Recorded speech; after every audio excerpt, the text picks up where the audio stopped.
이 영상이 도움되셨다면 구독해주시고 주변 사람들에게 공유해주세요. 과거 2년의 결과라면 지금 제가 느끼는 분노나 원망 혹은 죄책감과 같은 감정들은 어찌해야 합니까? 이 감정들에 휩쓸리지 않고 상황을 바로 볼 수 있는 지혜를 얻고 싶습니다. 어떤 상황이 닥쳐왔을 때 불쾌한 감정이 파도처럼 밀려올 때 마음이 분노나 원망 혹은 죄책감으로 들끓을 때 잠시 멈추어 그 감정의 뿌리를 들여다보아야 한다.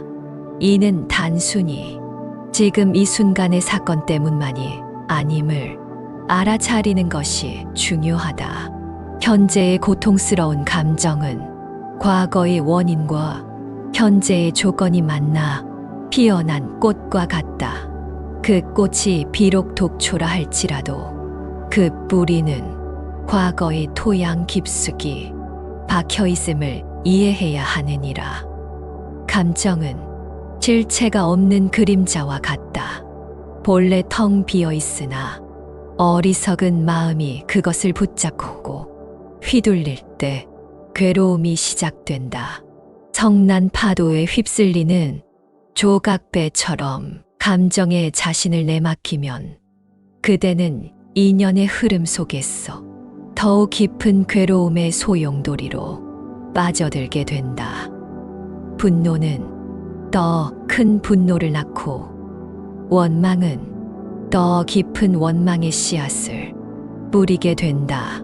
중요한 것은 그 상황을 어떻게 바라보고 받아들이느냐에 달려 있다.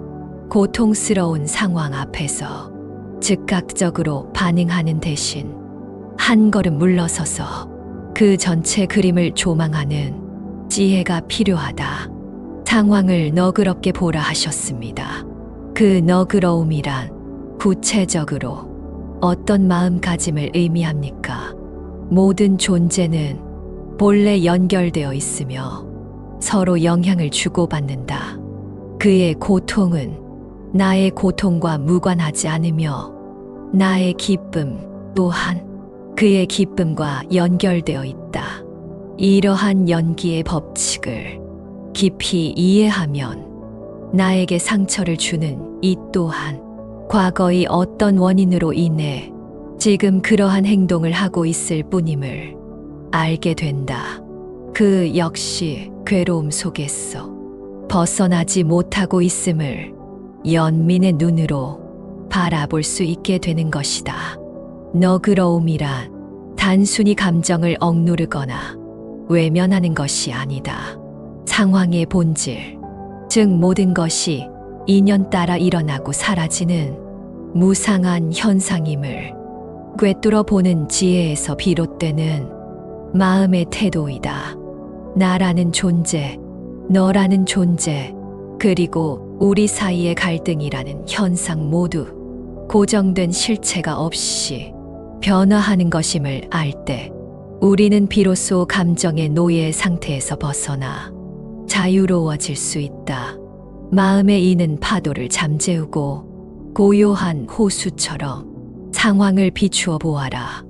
고통의 근본 원인은 외부의 대상이나 상황 그 자체가 아니라 그것에 반응하는 나의 마음에 있음을 분명히 알아야 한다. 모든 것은 변한다. 지금의 고통도 나를 괴롭히는 저 사람의 마음도 나의 실수로 괴로워하는 이의 상처도 영원하지 않다.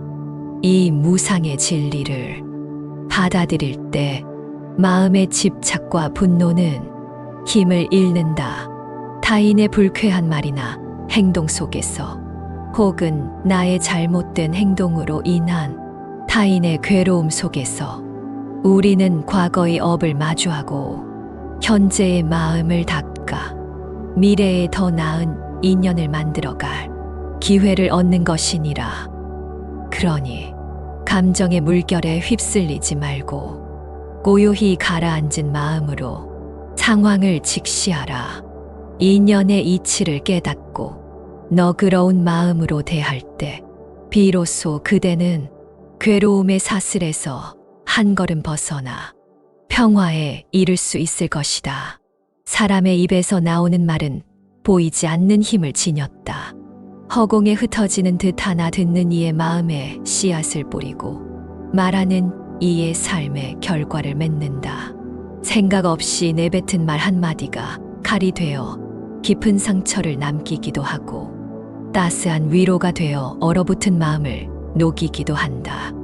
이처럼 말에는 세상을 움직이고 마음을 변화시키는 힘이 있으니 그 무게와 책임을 가벼이 여겨서는 아니 되느니라. 진정으로 듣는다는 것은 단순히 귀로 소리를 감지하는 행위가 아니다. 마음의 문을 활짝 열고 상대방의 말뿐만 아니라 그 말에 담긴 기쁨과 슬픔, 숨겨진 의도와 배경까지 헤아리려는 깊은 관심이다. 판단하거나 반박하려는 마음을 잠시 내려놓고 오롯이 상대의 존재와 이야기에 집중하는 것. 이것이 바로 지혜로운 경청이다. 상대가 말을 멈춘 순간 그 침묵 속에 담긴 더 깊은 이야기에 귀 기울이는 노력 또한 필요하다. 자신의 생각과 감정에만 사로잡히지 않고 고요히 들을 때 비로소 말 너머의 진실을 깨닫게 되느니라. 또한 자기 자신의 내면에서 울리는 소리에도 귀 기울여야 한다. 지금 내 마음이 무엇을 느끼고 무엇을 말하려 하는지, 어떤 생각과 감정이 파도처럼 일어나는지를 알아차리는 것이 중요하다.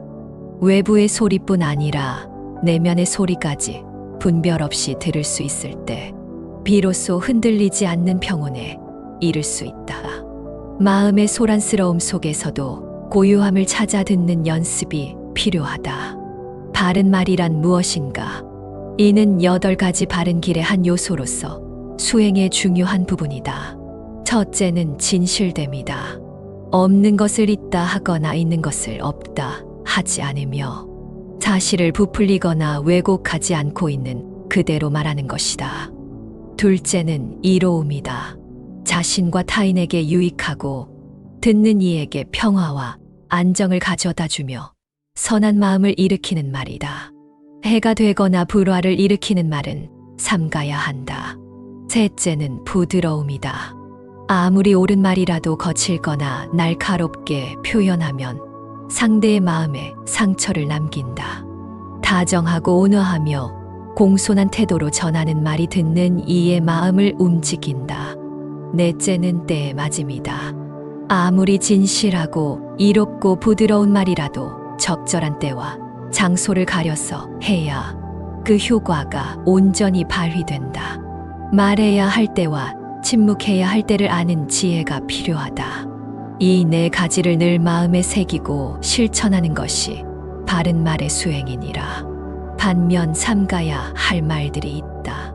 남이 없는 자리에서 그의 허물을 들추어 험담하는 것은 관계를 해치고 불신의 씨앗을 뿌린다.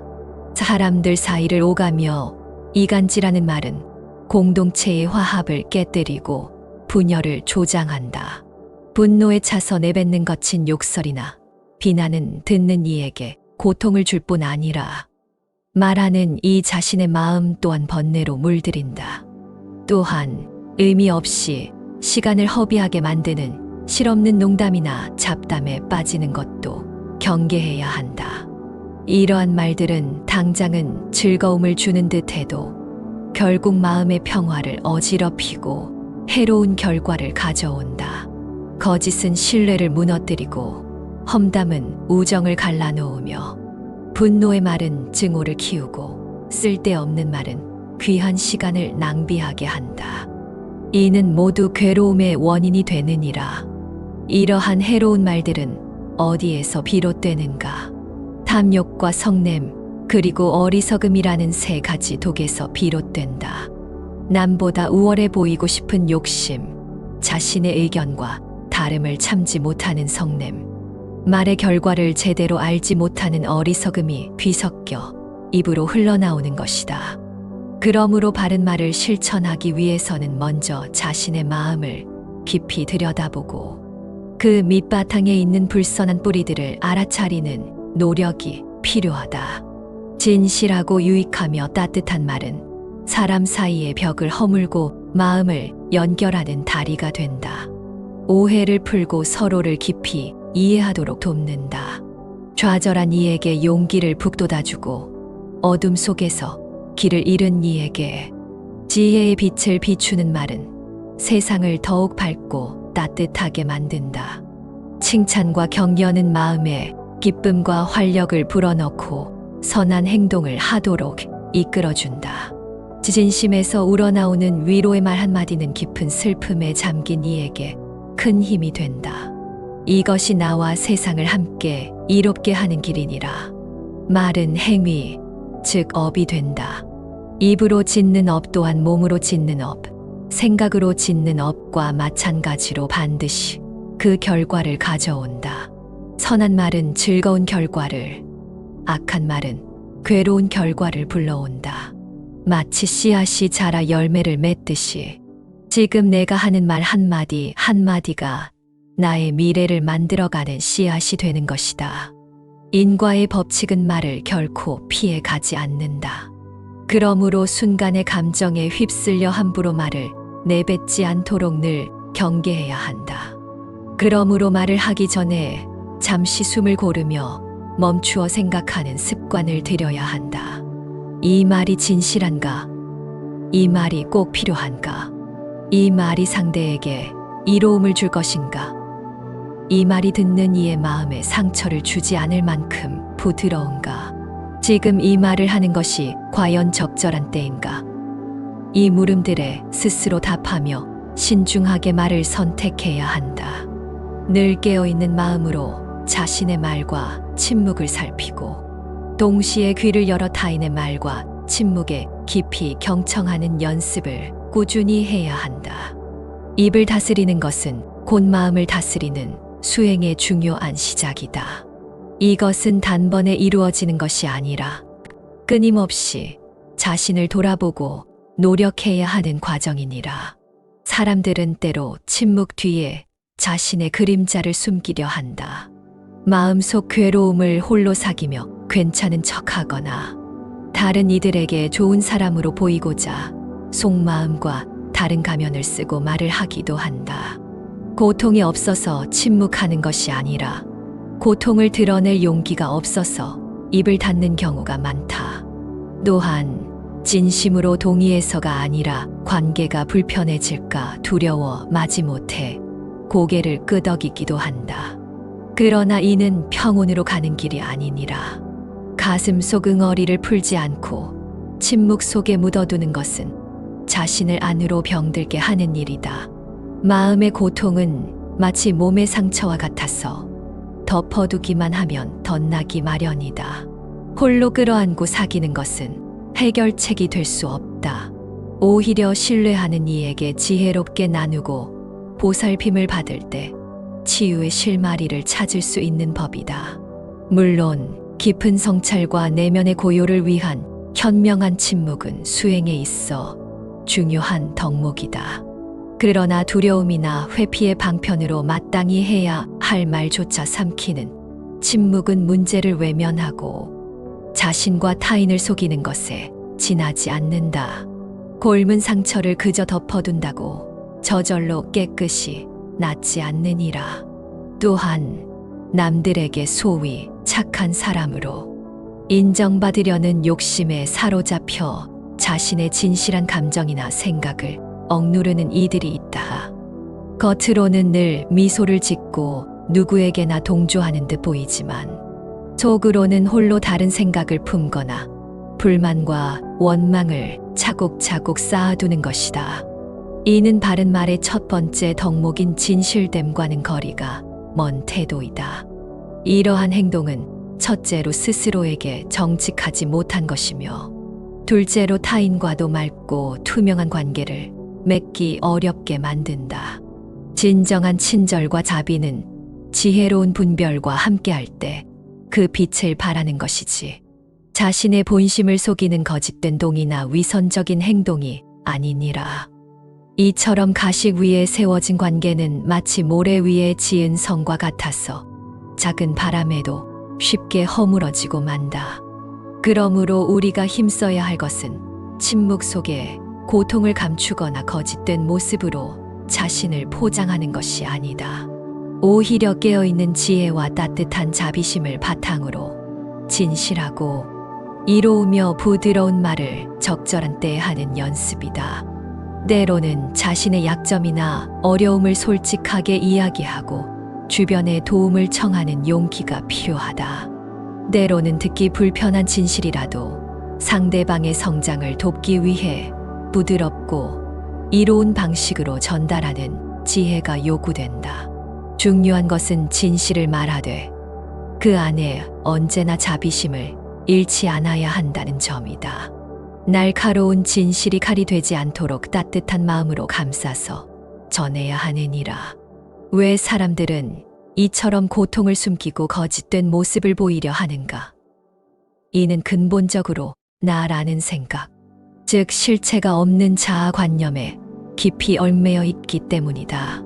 나를 세상의 중심에 두고 보호하려는 마음, 나의 이미지가 손상되거나 남들에게 비난받을까 두려워하는 마음, 다른 사람들로부터 좋은 평가를 받고 싶은 욕망이 진실을 바라보고 표현하는 것을 가로막는다. 이 나라는 견고한 성벽 안에서 우리는 스스로를 고립시키고 타인과 진정으로 연결되지 못하게 된다. 자아에 대한 집착이 두려움을 낳고 그 두려움이 소통의 문을 단단히 닫아버리는 것이다.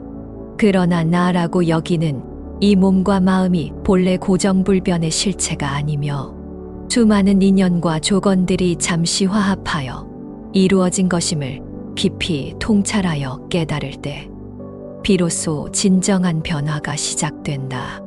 나를 내세우거나 방어하려는 마음이 옅어지면 그 자리에 자리 잡고 있던 두려움과 불안도 함께 힘을 잃는다.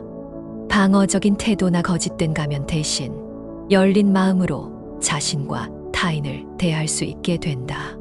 이것이 바로 존재의 실상을 꿰뚫어보는 반야의 지혜이며 모든 것이 텅 비어 있음을 아는 공의 이치를 삶 속에서 체득하는 길이다.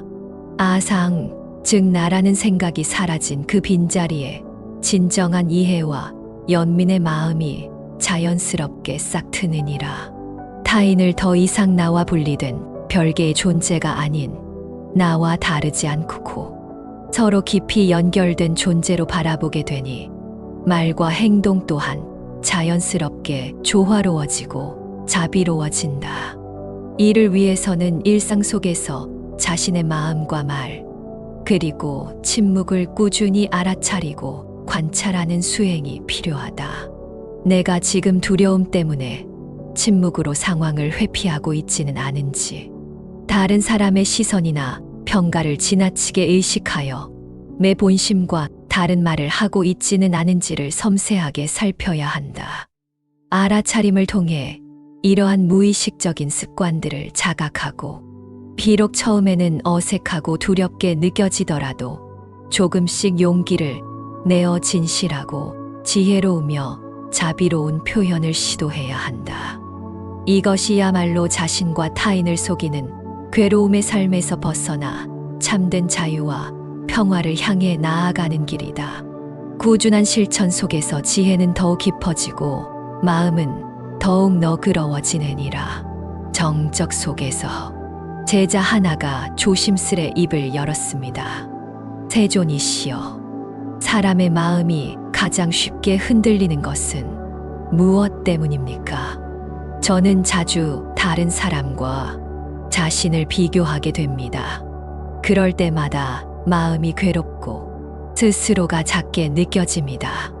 이러한 마음은 어디서 비롯되며 어떻게 하면 벗어날 수 있겠습니까? 부처님은 잠시 눈을 감고 그 제자의 말이 공기 속에 가라앉도록 침묵을 지키셨습니다. 그리고 이내 고요한 음성으로 말씀하셨습니다. 비교는 고요한 연못에 돌을 던지는 것과 같다. 물결이 일고 그 속의 하늘도 일그러진다. 너희가 태어난 순간부터 세상은 많은 잣대를 너희에게 들이민다. 재물, 지위, 외모, 능력, 이런 것들은 본래 너희의 본성을 말해주지 않는다. 그러나 사람들은 그것들로 서로를 가늠하고 자신을 가두는 줄도 모른 채 고통을 짓는다. 비교하는 마음은 두 가지 독초를 기른다. 시기심과 교만이다. 시기심은 다른 이의 기쁨 앞에서 자신의 괴로움을 키우고, 교만은 자신의 우위를 믿으며 타인을 가볍게 여긴다. 둘 다 너희 마음에 어둠을 들이우고 너희 삶의 불화를 불러오느니라. 제자는 고개를 끄덕이며 말했습니다. 세존이시여, 저 또한 친구의 성공 앞에서 기뻐하려 애쓰지만 속으로는 부러움이 일어나곤 합니다. 그 마음이 일어났을 때 저는 어떻게 해야 하겠습니까? 부처님은 제자의 눈을 바라보며 조용히 말씀하셨습니다. 그 마음을 알아차리면 이미 첫 걸음을 내디딘 것이다. 시기심은 숨길수록 더 잘한다. 그러나 그것을 있는 그대로 바라보면 그 힘은 약해진다. 그 순간 너의 마음을 타인의 기쁨에 맞추어 보거라. 그 사람 또한 고통을 겪고 행복을 원하며 살아가는 존재임을 기억하라. 세상살이는 얽히고 설킨 인연의 연속이다. 그 속에서 우리는 수많은 사람과 관계를 맺으며 살아간다. 기쁨과 평안을 주는 인연이 있는가 하면 때로는 깊은 고뇌와 상처를 안기는 관계도 만나게 된다.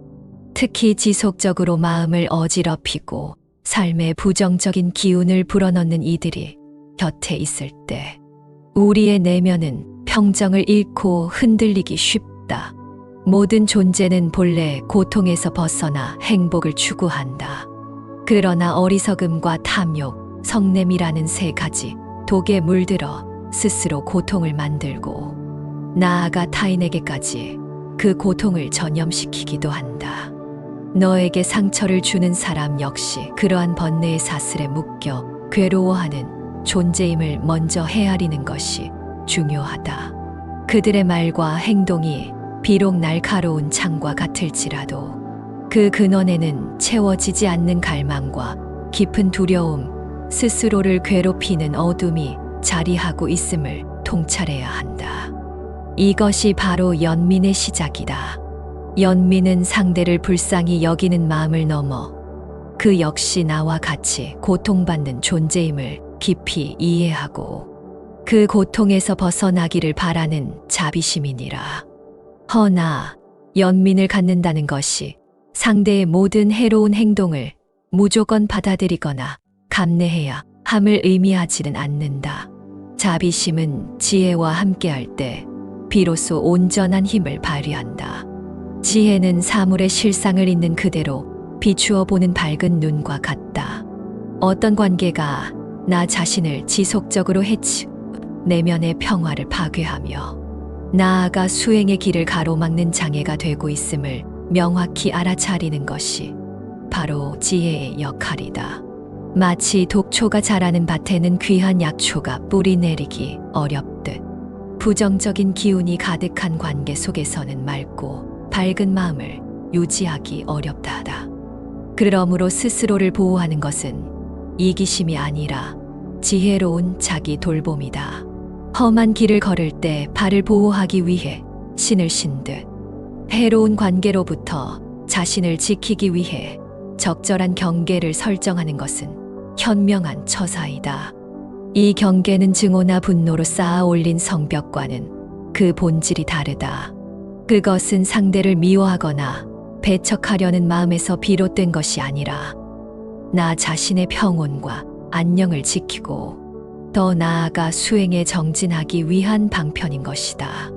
경계는 무 자르듯 단칼에 관계를 끊어내는 것만을 의미하지 않는다. 때로는 만남의 횟수를 줄이고 교류의 깊이를 조절하며 정서적으로 거리를 두는 등 상황에 맞게 다양한 모습으로 나타날 수 있다. 중요한 것은 그 동기가 나를 지키는 지혜와 상대에 대한 연민이라는 두 축을 잃지 않는 데 있다. 어떤 이들은 타인에게 상처받는 것을 숙명처럼 여기며 묵묵히 참아내는 것이 미덕이라 생각한다. 그러나 끝없는 인내는 때로 자신을 더욱 깊은 고통의 수렁으로 밀어넣고 상대방에게는 해로운 행동을 지속해도 괜찮다는 잘못된 신호를 줄 수 있다. 이는 지혜롭지 못한 자기 학대이며 궁극적으로는 누구에게도 도움이 되지 못한다. 또한 어떤 이들은 상처에 즉각적으로 반응하여 분노로 맞서 싸우려 한다. 이는 불길에 기름을 붓는 것과 같아 당장의 감정은 해소될지 몰라도 결국 더 큰 갈등과 원망을 낳고 마음의 평화를 깨뜨릴 뿐이다. 분노는 또 다른 분노를 낳고 폭력은 더 큰 폭력을 부를 뿐이니라. 진정한 길은 양극단을 피하는 중도에 있다. 무조건적인 인내와 감정적인 대립 사이에서 지혜로운 경계 설정은 상황에 맞는 최선의 길을 제시한다. 이는 나 자신을 존중하고 보호하는 동시에 상대방의 고통을 이해하고 연민하는 마음을 잃지 않는 균형 잡힌 태도이다. 관계의 경계를 설정하는 과정은 마치 흐르는 물길을 다스리는 것과 같다. 물길을 완전히 막아버리면 생명이 자랄 수 없고 제멋대로 범람하게 두면 모든 것을 휩쓸어 가버린다. 지혜로운 농부는 물길의 방향을 조절하고 둑을 쌓아 필요한 곳으로 물이 흘러가도록 다스린다. 이처럼 관계에서도 무조건적인 수용이나 완전한 단절이 아닌 상황에 맞는 유연하고 지혜로운 조절이 필요하다. 너의 마음은 귀한 보석과 같아서 함부로 더럽혀지거나 깨뜨려서는 안 된다. 스스로의 마음을 맑고 평화롭게 유지하는 것은 수행의 근본이다. 지속적인 상처와 부정적인 영향은 마음의 거울을 흐리게 하고 내면의 힘을 고갈시킨다. 그러므로 건강한 경계를 설정하는 것은 너 자신을 위한 가장 기본적인 책임이며 권리라 할 수 있다. 이 경계 안에서 너는 비로소 평온을 되찾고 자비와 지혜를 더욱 깊이 수행할 수 있는 힘을 얻게 될 것이다. 스스로에게 물어보라. 이 관계가 나의 내면을 성장시키는가? 아니면 지속적으로 나를 고갈시키고 있는가? 이 관계 속에서 나는 평온함을 유지할 수 있는가? 아니면 끊임없이 불안과 괴로움에 시달리는가? 지혜의 눈으로 관계의 본질을 명확히 비추어 보아야 한다. 그리고 그 통찰에 따라 행동하는 용기가 필요하다.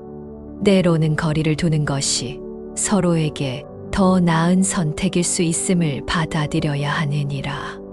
연민의 마음으로 상대방이 고통에서 벗어나기를 기원하되 지혜의 검으로 나 자신을 해로운 영향으로부터 보호하는 것. 이것이 바로 건강한 경계의 본질이다. 이는 이기적인 외면이 아니라 나와 타인 모두의 궁극적인 평화와 행복을 위한 지혜로운 선택임을 잊지 말아야 한다. 너의 내면이 평화로울 때 그 평화는 자연스럽게 주변으로 퍼져나가 세상을 밝히는 등불이 될 것이니 스스로를 지키는 지혜를 기르고 연민의 마음을 잃지 않는 수행을 꾸준히 이어가기를 바란다. 한 제자가 조용히 입을 열었습니다. 세존이시여, 저는 최근 소중했던 인연과 이별을 겪었습니다. 그 사람과 함께했던 기억은 제 마음에 깊이 남아 쉽게 놓아지지 않습니다. 이별을 받아들이는 것이 왜 이리도 어려운 것입니까? 부처님은 제자의 얼굴을 한참 바라보신 고요히 입을 여셨습니다. 모든 인연은 머물렀다가 떠나가는 것이니라. 그것은 마치 봄에 피었다 가을에 지는 꽃과 같고 아침에 맺혔다. 한낮 햇살에 사라지는 이슬과도 같도다. 인연은 조건에 따라 맺어지고 또 조건에 따라 끝나기도 한다. 그러니 이별 또한 탓하거나 붙잡을 일이 아니니라. 제자는 말없이 부처님의 말씀을 들으며 고개를 숙였습니다. 그러자 부처님은 조용히 말씀을 이으셨습니다. 그대는 지금 의미를 잃은 인연을 기억의 끈으로 묶어 마음속에 품고 있다. 그러나 인연은 변하지 않는 것이 아니다. 그대가 붙잡으려 할수록 마음의 괴로움은 깊어지고 그 사람도 그대도 자유로울 수 없느니라. 놓아줌은 버림이 아니다. 놓아줌은 모두를 위한 자비의 실천이요. 그대 자신의 해탈을 향한 걸음이니라. 제자는 조심스레 물었습니다. 그러면 사랑했던 사람을 놓는다는 것은 그 사람을 잊는 것입니까? 부처님은 고개를 저으며 말씀하셨습니다. 잊는 것이 아니라 그 사람과 나 사이에 변화를 받아들이는 것이다. 사랑도 변하고 상대도 변하며 나 또한 변하니 이 변화 속에서 과거의 형상만을 붙잡는다면 그대의 마음은 늘 그늘 속에 머물게 되느니라. 그러니 그 인연에 아름다웠던 순간에 감사하고 이제는 그 인연을 놓아주는 용기를 내어라. 잠시 후 부처님은 두 손을 합장하고 마지막으로 말씀하셨습니다. 이별에도 이유가 있느니라. 그것은 그대가 더 잘하고 더 자유로워지기 위한 배움일 수 있다. 고통스러운 인연을 억지로 품는 것은 자신을 해치는 일이다. 변화를 받아들이고 그대와 그 사람 모두를 자유롭게 놓아줄 때 비로소 그대는 자신의 길을 온전히 걸을 수 있느니라. 제자 하나가 조심스레 고개를 들어 부처님께 질문을 올렸습니다. 세존이시여, 저는 사람들과 이야기할 때 진실을 말하는 것이 중요하다고 여깁니다. 그래서 때로는 제 생각을 솔직하게 말합니다만 상대가 상처받았다고 할 때가 있습니다. 진실을 말하는 것이 왜 때로는 상대를 아프게 하는 것입니까? 부처님은 잠시 눈을 감고 그 제자의 질문을 마음에 담으셨습니다. 그리고 이내 고요한 음성으로 말씀하셨습니다. 진실을 말하는 것은 그 자체로 잘못된 것이 아니니라. 그러나 진실이라 하여 언제나 옳게 전해지는 것은 아니며 그 말이 닿는 이의 마음을 살피지 않으면 그대의 말은 칼이 되어 누군가의 가슴을 찌를 수도 있느니라. 제자는 고개를 숙이며 부끄럽게 말했습니다. 세존이시여, 저는 그저 거짓 없이 살고자 했을 뿐인데 그 말이 누군가에겐 상처가 되었다는 사실이 마음에 걸립니다. 부처님은 부드럽게 미소 지으며 말씀을 이으셨습니다.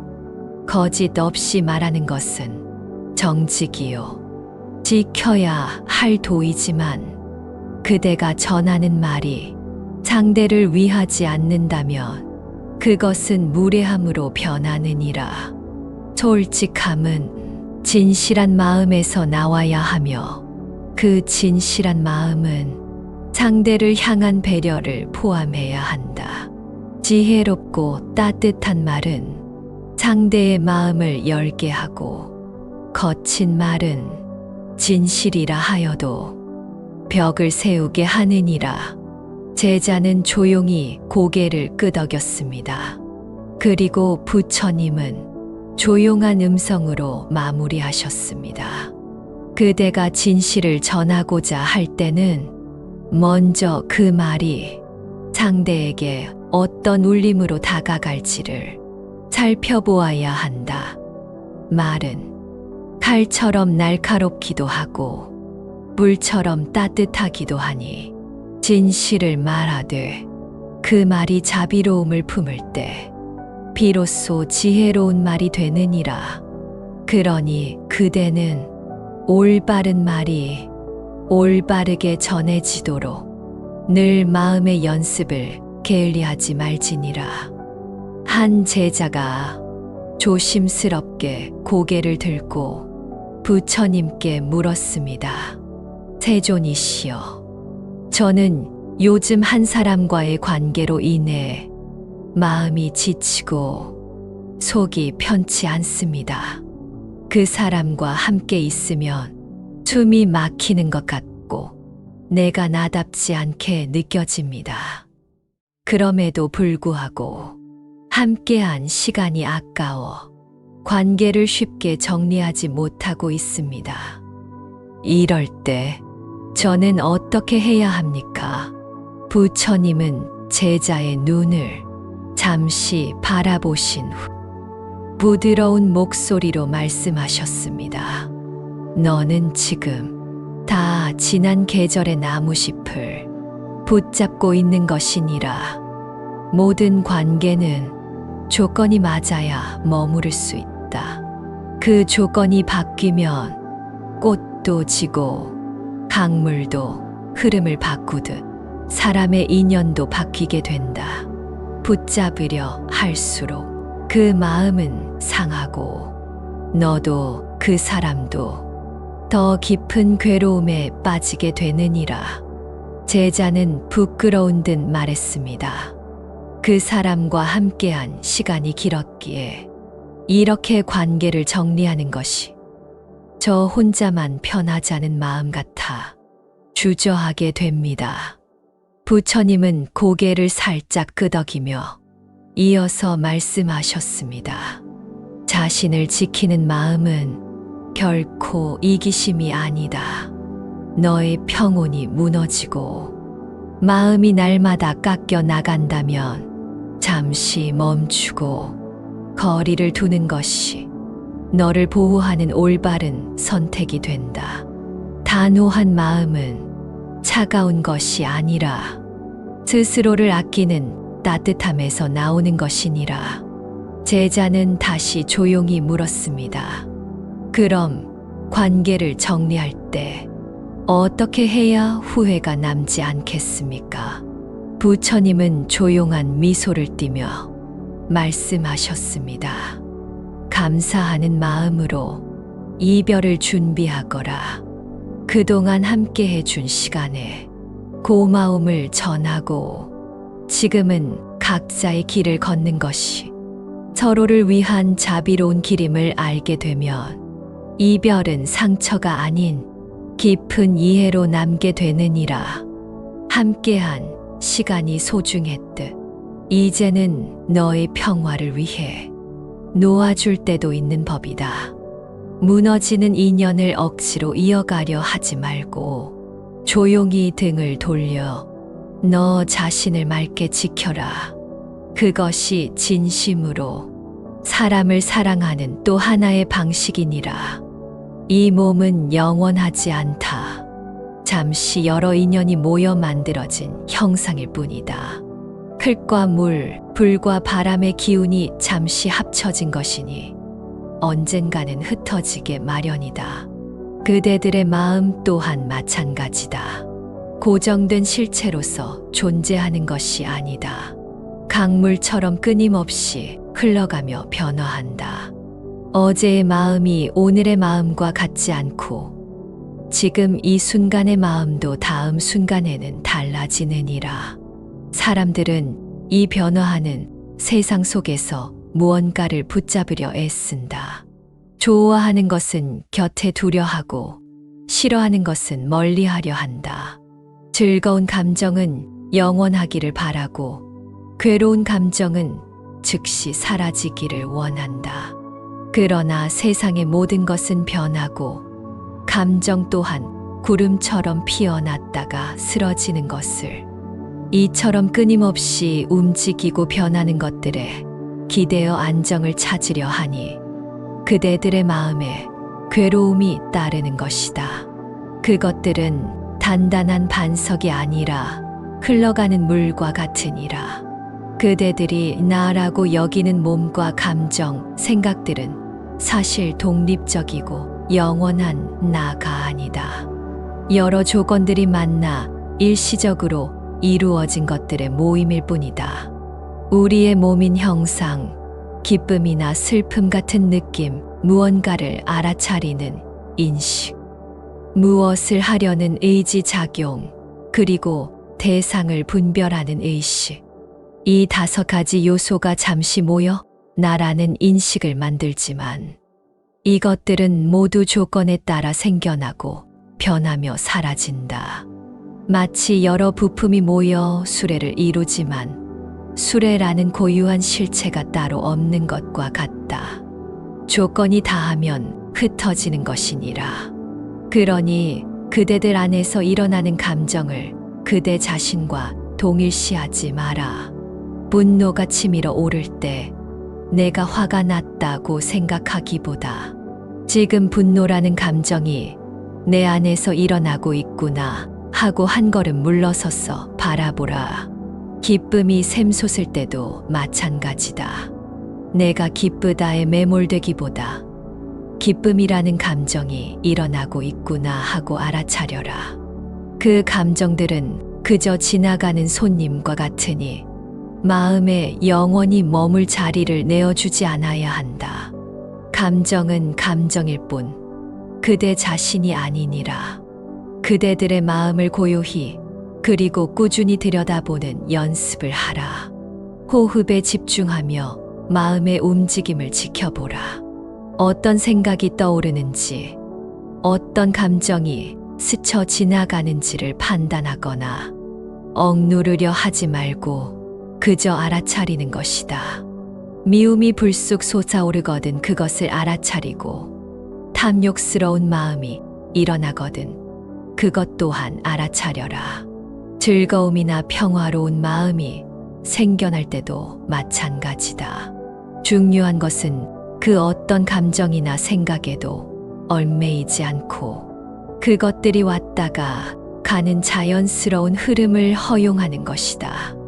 마음은 본래 거울과 같아서 모든 것을 비추지만 그 어떤 형상도 거울 자체에 달라붙지 않는 것과 같으니라. 마음은 본래 텅 비어 고요하며 맑고 깨끗한 것이다. 이 세상의 모든 것은 홀로 존재할 수 없다. 반드시 다른 것들과의 관계 속에서 서로 의지하여 존재한다. 이것이 있으므로 저것이 있고 이것이 생겨남으로 저것이 생겨나는 것이 바로 연기의 법칙이다.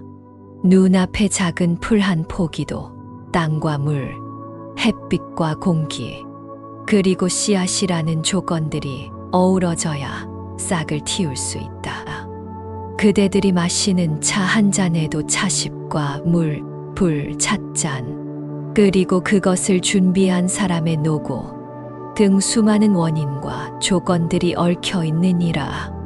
그대들의 이 몸 또한 부모님으로부터 물려받은 유전적 요소와 그동안 섭취한 음식, 마신 물, 숨 쉬는 공기, 그리고 경험한 모든 것들의 종합이다.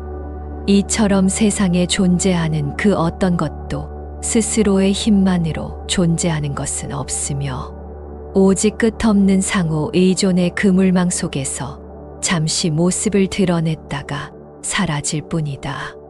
모든 괴로움은 결국 이 변화하고 서로 의존하는 세상의 본질을 꿰뚫어 보지 못하는 무지에서 시작된다. 무지하기 때문에 실체 없는 것들에 집착하게 된다. 사람들은 영원하지 않은 것을 영원하다고 착각하고 끊임없이 변하는 현상 속에서 고정된 나와 내 것이 있다고 믿는다. 이 잘못된 믿음 때문에 재물에 집착하고 명예를 갈망하며 사랑하는 사람을 잃을까 두려워하고 자신의 의견이나 신념을 절대적인 것으로 고집한다. 심지어 자신의 고통스러운 감정마저도 놓지 못하고 곱씹으며 괴로움을 키우기도 하느니라. 이처럼 무언가를 움켜쥐려는 마음, 그것이 바로 집착이며 모든 고통의 뿌리이다. 이 집착을 내려놓을 때 마음은 비로소 본래의 고요함과 평화를 되찾는다. 집착을 내려놓는다는 것은 세상을 등지거나 무감각해지는 것이 아니다. 오히려 세상의 참모습, 즉 모든 것이 끊임없이 변화하고 서로 연결되어 있다는 사실을 있는 그대로 받아들이는 지혜를 의미한다. 그대들 마음속 깊은 곳에 자리한 탐욕, 즉 원하는 것을 움켜쥐려는 마음, 성냄, 곧 싫어하는 것을 밀어내려는 마음, 그리고 이 모든 것의 바탕이 되는 어리석음, 세상의 실상을 바로 보지 못하는 마음, 이 세 가지 독을 버리고 집착과 가래가 빛바랜 옷처럼 힘을 잃도록 꾸준히 마음을 닦아야 한다. 이것이 바로 괴로움의 소멸로 이끄는 길이며 해탈에 이르는 과정이니라. 나라고 할 만한 고정불변의 실체는 본래 없다. 모든 것은 그 자체로 고유한 성품 없이 텅 비어 있다. 이것을 공이라 한다. 이 공의 도리를 깨달으면 우리는 집착에서 자연스럽게 벗어날 수 있다. 여기서 비어 있다는 것은 허무하게 아무것도 없다는 뜻이 아니다. 모든 사물과 현상이 독립적인 실체로서 존재하는 것이 아니라 수많은 인연과 조건에 의해 잠시 생겨난 것이며 그 자체로 고정된 본성을 가지지 않는다는 의미이다. 마치 무지개가 허공에 잠시 나타났다가 사라지지만 그 무지개 자체를 붙잡을 수 없는 것과 같으니라. 공의 지혜는 우리를 얽매는 관념들로부터 자유롭게 한다. 세상이 주는 즐거움은 달콤하게 느껴질 수 있다. 아름다운 경치를 볼 때, 감미로운 음악을 들을 때, 맛있는 음식을 먹을 때, 사랑하는 사람과 함께 있을 때 느끼는 기쁨이 그것이다. 그러나 이러한 감각적인 즐거움 또한 영원하지 않다. 그것들은 일시적이며 찰나와 같이 지나가 버린다. 감각적 쾌락에 대한 갈망과 집착은 또 다른 괴로움의 씨앗이 된다. 그러므로 감각을 통해 들어오는 즐거움과 괴로움에 일희일비하지 않고 그것들 또한 변화하는 현상임을 알아차리는 지혜가 필요하다. 감각적 경험 자체를 부정하는 것이 아니라 그것에 대한 집착을 내려놓고 마음의 평정을 유지하는 연습을 해야 하느니라. 감각에 대한 갈망이 점차 희미해지도록 마음을 다스려야 한다. 연기의 법칙을 깊이 이해하면 삶과 죽음이라는 인간의 근본적인 문제 또한 새로운 시각으로 바라볼 수 있게 된다. 태어나고 늙고 병들어 마침내 죽음에 이르는 과정은 특정한 개인이 겪는 불행이 아니라 모든 생명체가 조건에 따라 겪게 되는 자연스러운 과정이다. 인연이 모여 생명이 시작되고 인연이 다하면 소멸하는 것이다. 삶에 대한 집착이 강할수록 죽음에 대한 두려움 또한 커지게 마련이다. 그러나 삶과 죽음이 별개의 것이 아니라 연속적인 변화의 과정임을 이해하면 죽음의 두려움에서 벗어날 수 있다. 부와 명예를 얻고 잃는 것, 사랑하고 미워하는 감정이 일어나는 것 모두 마찬가지다. 수많은 인연의 조건들이 얽히고 설켜 잠시 나타나는 현상일 뿐, 영원히 고정된 것은 아무것도 없다. 인간은 고정된 존재가 아니기에 희망이 있다. 과거의 어리석음으로 인해 잘못된 행위를 저질렀다 할지라도 그것이 영원히 그 사람을 규정하는 것은 아니다. 현재의 순간에 깨어있는 마음으로 진리를 깨닫고 탐욕과 성냄과 어리석음을 버리는 노력을 꾸준히 한다면 과거의 업 또한 그 힘을 잃고 정화될 수 있느니라. 중요한 것은 과거에 얽매이거나 미래를 불안해하는 것이 아니라 지금 이 순간 어떤 마음으로 어떻게 살아가는가이다. 선한 생각과 말과 행동은 선한 결과를 가져오고 악한 생각과 말과 행동은 괴로운 결과를 가져오는 것이 인과응보의 이치이니 현재의 마음가짐과 행동을 바르게 하는 것이 중요하다. 그러니 그대들이여, 나라는 생각, 내 것이라는 관념에 대한 집착을 놓아버려라. 끊임없이 변화하는 몸과 감정, 생각에 더 이상 의지하려 하지 마라. 그것들은 단지 조건 따라 잠시 머물다 가는 것임을 깊이 명심해야 한다. 그대들 안팎에서 일어나는 모든 현상을 있는 그대로 명료하게 알아차리되 그 어떤 것에도 마음이 달라붙어 머물지 않도록 꾸준히 연습하라. 알아차림 속에서 지혜가 자라나고 집착이 놓아질 때 마음의 평화는 저절로 드러날 것이다. 그대들의 삶 속에서 괴로움이 끊이지 않는 까닭은 무엇인가? 그것은 바로 마음속 깊이 자리한 세 가지 독, 탐욕과 성냄, 그리고 어리석음 때문이다. 이것들이야말로 모든 번뇌와 잘못된 행위의 근원이 되는 죄라 할 수 있다.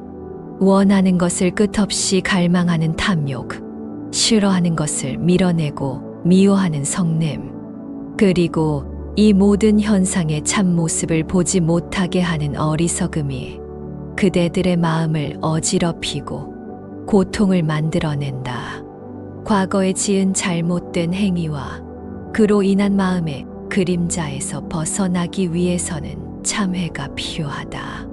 참회는 지나간 일을 후회하며 자책하는 데 그치는 것이 아니다. 자신의 잘못을 명확히 인식하고 다시는 그러한 어리석음을 반복하지 않겠다고 굳게 다짐하며 마음을 돌이키는 적극적인 과정이다. 참회에는 두 가지 길이 있다. 하나는 이치를 깨달아 자신의 잘못이 어째서 잘못인지, 그것이 어떤 결과를 가져왔는지를 명확히 아는 이성적인 참회이다. 다른 하나는 마음 깊은 곳에서 우러나오는 진실한 뉘우침으로 가슴으로 느끼며 자신의 허물을 인정하고 정화하는 감성적인 참회이니라. 머리로 이해하는 삶과 가슴으로 느끼는 뉘우침이 함께 이루어질 때 비로소 과거의 업보에서 벗어나 새로운 길을 걸어갈 힘을 얻게 된다. 인간은 본래 고정된 존재가 아니다. 끊임없이 변화하는 조건 속에서 잠시 머무는 존재일 뿐이다. 그렇기에 아무리 과거에 큰 잘못을 저질렀다 할지라도 그것이 영원히 그 사람의 운명을 결정짓는 것은 아니다. 지금 이 순간 진리를 깨닫고 진심으로 참회하며 선한 길을 걷고자 노력한다면 과거의 어두운 그림자는 점차 옅어지고 마침내 깨끗해질 수 있느니라. 한 생애 안에서도 꾸준히 공덕을 쌓고 올바른 견해를 확립하여 수행한다면 묵은 업장을 소멸시키고 괴로움의 속박에서 벗어나 해탈에 이를 수 있는 가능성이 누구에게나 열려 있다. 포기하지 않고 정진하는 것이 중요하니라. 세상의 모든 형상, 우리가 눈으로 보고 만질 수 있는 모든 것들, 이를 색이라 부른다. 이 색은 분명 모양과 빛깔을 가지고 있지만 그 자체로 독립적이고 영원한 실체를 가진 것은 아니다. 수많은 인연과 조건이 모여 잠시 그러한 모습으로 나타난 것일 뿐. 조건이 변하면 그 모습 또한 변하고 사라진다. 반면에 공은 모든 형상이 비어 있음을 뜻한다. 그러나 이 공은 단순한 허무나 아무것도 없음을 의미하지 않는다. 오히려 모든 형상이 사라진 그 바탕이야말로 무한한 가능성을 품고 있으며 모든 것이 생겨날 수 있는 근원적인 에너지로 가득 차 있는 상태이니라. 텅 비어 있기에 모든 것을 담을 수 있고 고정된 실체가 없기에 무엇으로든 변화할 수 있는 것. 이것이 바로 공의 깊은 이치이다. 이러한 세상의 참모습, 즉 모든 것이 변하고 실체가 없다는 진리를 깨닫지 못하는 무지에서 윤회의 수레바퀴는 시작된다. 실체가 없는 것을 실체가 있다고 착각하고 영원하지 않은 것을 영원하다고 믿기에 우리는 헛된 것들에 집착하고 갈망하게 된다. 이 집착과 가래가 마음속에 업의 씨앗을 심고 그 업의 힘에 이끌려 우리는 끊임없이 생과 사를 반복하며 괴로움의 세계를 떠돌게 되는 것이다. 마치 목마른 사람이 신기루를 물로 착각하고 계속 쫓아가는 것과 같으니라. 그러니 그대들은 자신의 마음속 깊은 갈망이 더 이상 힘을 발휘하지 못하도록 그것이 점차 빛바랜 상태가 되도록 부단히 노력해야 한다. 태어나고 늙고 병들어 죽는 이 과정 또한 특정한 조건들이 모여 발생하는 자연스러운 현상이다. 부모라는 조건, 음식과 공기라는 조건, 시간의 흐름이라는 조건 속에서 생명이 나타나고 성장하며 결국 소멸한다. 이것은 누구도 피할 수 없는 연기의 법칙이다. 이 사실을 깊이 받아들일 때 우리는 삶의 유한함 앞에서 겸허해지고 매 순간을 소중히 여기는 지혜를 얻을 수 있느니라. 우리의 마음은 끊임없이 분별하려는 습관을 가지고 있다. 이것은 옳고 저것은 그르다. 이것은 좋고 저것은 싫다. 이것은 나에게 이롭고 저것은 해롭다고 끊임없이 판단하고 나누는 행위. 이것이 바로 분별이다. 이 분별하는 마음은 사물과 현상, 그리고 자기 자신마저도 고정된 실체로 여기는 착각에서 비롯된다. 그러나 앞에서 말했듯이 모든 존재는 실체가 없으며 끊임없이 변화한다. 이 진리를 깨닫지 못하기에 우리는 헛된 기준을 세워 세상을 재단하고 그 과정에서 스스로 마음을 흐리고 괴로움을 만들어내는 것이다. 분별하는 행위 자체가 이미 편견이며 마음의 평화를 깨뜨리는 원인이 되느니라. 그렇다면 이 분별하는 마음을 어떻게 내려놓을 수 있는가? 바로 알아차림의 수행을 통해서이다. 지금 이 순간 자신의 몸과 마음에서 일어나는 모든 현상을 판단 없이 있는 그대로 알아차리는 연습을 하는 것이다. 생각이 떠오르면 생각이 떠오르는구나 하고 알아차리고 감정이 일어나면 감정이 일어나는구나 하고 알아차린다. 좋다거나 싫다는 판단을 덧붙이지 않고 그저 지켜보는 것이다. 이렇게 꾸준히 알아차림을 연습하면 우리는 점차 생각과 감정에 휩쓸리지 않고 그것들과 거리를 둘 수 있게 된다. 그리고 마침내 모든 것을 나누고 판단하려는 분별심이 쉬어지고 마음은 본래의 고요함과 명료함을 되찾게 되느니라. 진정한 지혜란 수많은 지식을 쌓는 것이 아니라 바로 이 분별심을 내려놓는 데서 비롯된다. 모든 것을 옳고 그름, 좋고 싫음의 이분법적인 틀로 보지 않고 있는 그대로의 모습을 통찰하는 것이 지혜이다. 이 지혜는 모든 존재가 서로 연결되어 있으며 끊임없이 변화한다는 연기의 법칙과 무상의 진리를 깊이 체득할 때 자연스럽게 드러난다. 분별이 사라진 자리에 자비심이 싹 트고 집착이 놓아진 자리에 평화가 깃드는 법이다. 기억하라. 이 세상에 영원한 것은 아무것도 없다. 모든 것은 변한다. 태어난 것은 반드시 소멸하고 만남이 있으면 헤어짐이 있으며 쌓아 올린 것은 무너지기 마련이다.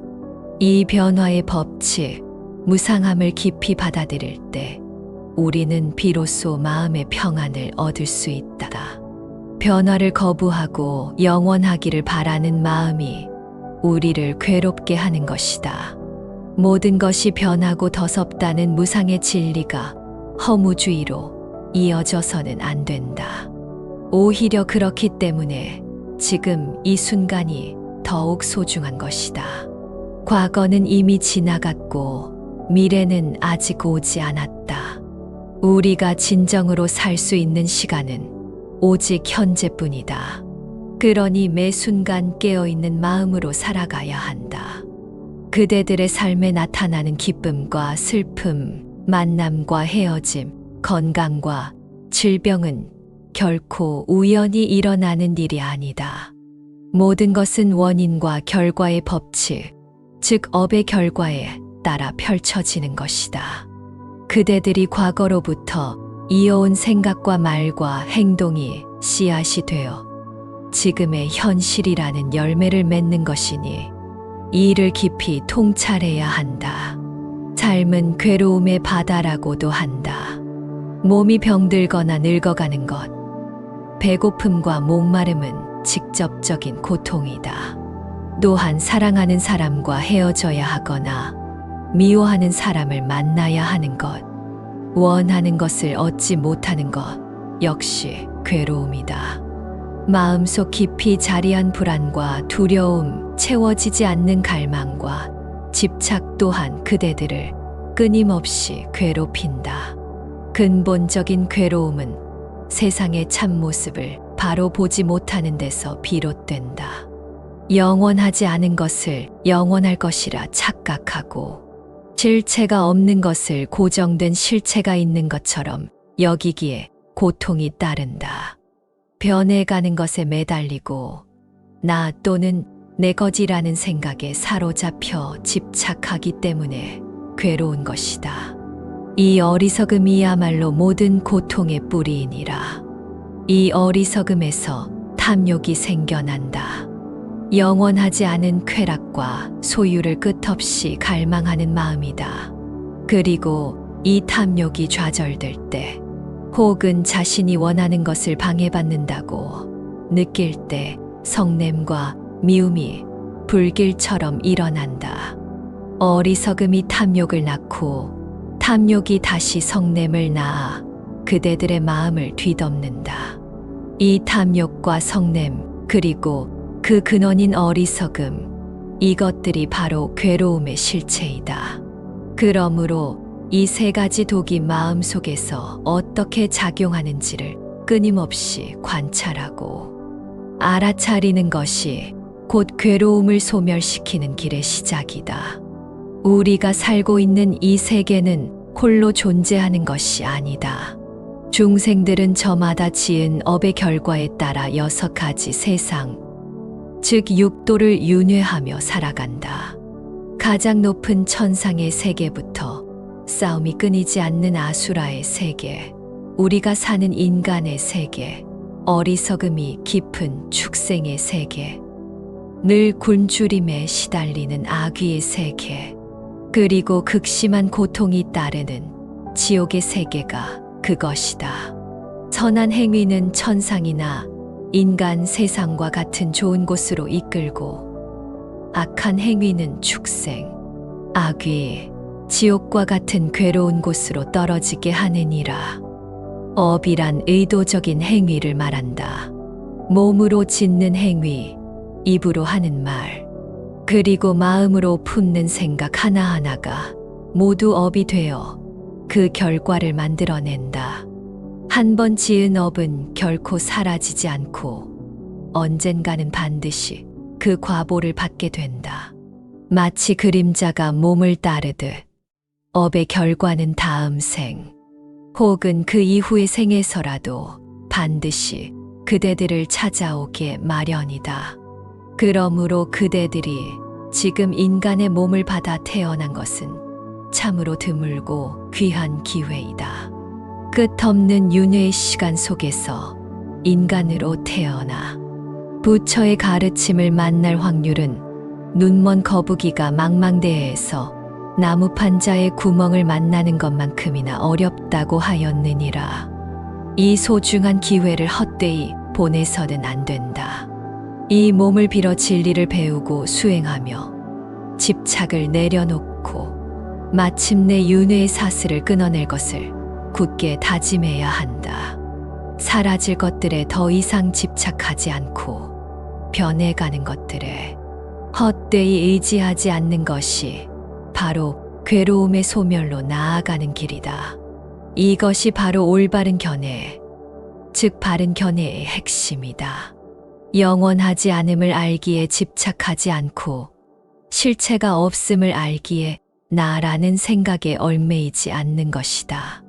그대들의 마음이 어떤 특정한 대상이나 생각, 혹은 좋다, 싫다 하는 편견에 머물지 않도록 하라.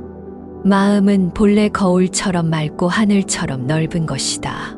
특정한 것에 달라붙어 고정되지 않고 자유롭고 유연하게 흐르도록 놓아두어라. 그때 마음은 본연의 깨끗하고 밝은 빛을 드러낼 것이니라. 때로는 부모와 자식 간의 관계가 깊은 악연으로 얽혀 괴로움을 주기도 한다. 이는 전생에서부터 이어진 풀지 못한 업의 짐일 수 있다. 회피하지 말고 이번 생에 그 인연의 고리를 지혜롭게 풀어내야 할 책임이 그대들에게 있다. 원망 대신 이해와 자비로 관계를 바라보고 묵은 감정의 짐을 해결하려 노력해야 하느니라. 또한 그대들이 지금 가지고 있는 특별한 재능이나 깊은 흥미는 우연히 생긴 것이 아니다. 그것은 과거 생애 동안 갈고 닦아온 경험과 노력의 결과일 수 있다. 그 재능과 흥미가 그대들의 삶의 길을 밝히고 이 생에서 이루어야 할 과제를 향해 나아가도록 돕는 등불이 될 수 있으니 소중히 여기고 발전시켜 나가라. 인간으로 태어난 삶은 영적인 성장을 위한 가장 좋은 학습의 장이다. 기쁨과 슬픔, 만남과 헤어짐 등 다양한 경험을 통해 우리는 자신의 내면을 깊이 들여다보고 영혼을 맑게 정화할 기회를 얻는다. 윤회를 거듭하는 것은 단순히 고통의 반복이 아니라 배움과 성장을 통해 점차 완전한 깨달음을 향해 나아가는 과정이 될 수도 있다. 지금 그대들이 겪고 있는 고통스러운 상황이나 어려운 관계는 어쩌면 전생의 인연에서 비롯된 것일 수 있다. 그 고통을 외면하거나 남 탓으로 돌리지 마라. 그것은 그대들이 이번 생에 풀어야 할 숙제와 같다. 용기를 내어 그 문제의 핵심을 직시하고 지혜와 자비심을 바탕으로 그것을 해결하는데 온 힘을 기울여야 하느니라. 고통을 통해 우리는 더 깊이 성장할 수 있다. 죽음은 모든 것의 끝이 아니다. 하나의 문이 닫히면 또 다른 문이 열리듯 죽음은 이번 생의 배움을 마치고 새로운 생을 준비하는 과정이다. 그대들이 마지막 순간에 지닌 마음, 상태와 평생 쌓아온 업의 무게가 다음 여정의 방향을 결정하느니라. 맑고 선한 마음은 빛을 향해 나아가도록 이끌 것이며 깨달음을 향한 간절한 서원은 모든 부처님의 자비로운 원력과 공명하여 그 길을 도울 수 있다. 두려워할 필요가 없으니 매 순간을 소중히 여기며 선업을 쌓는 데 힘쓰라. 그러므로 명심하라. 지금 그대들이 겪는 모든 일은 과거 행위의 결과이다. 이것을 인과응보라 한다. 그러니 매 순간 깨어있는 마음으로 선한 업을 짓기 위해 노력해야 한다. 생각 하나, 말 한마디, 행동 하나를 신중히 하라.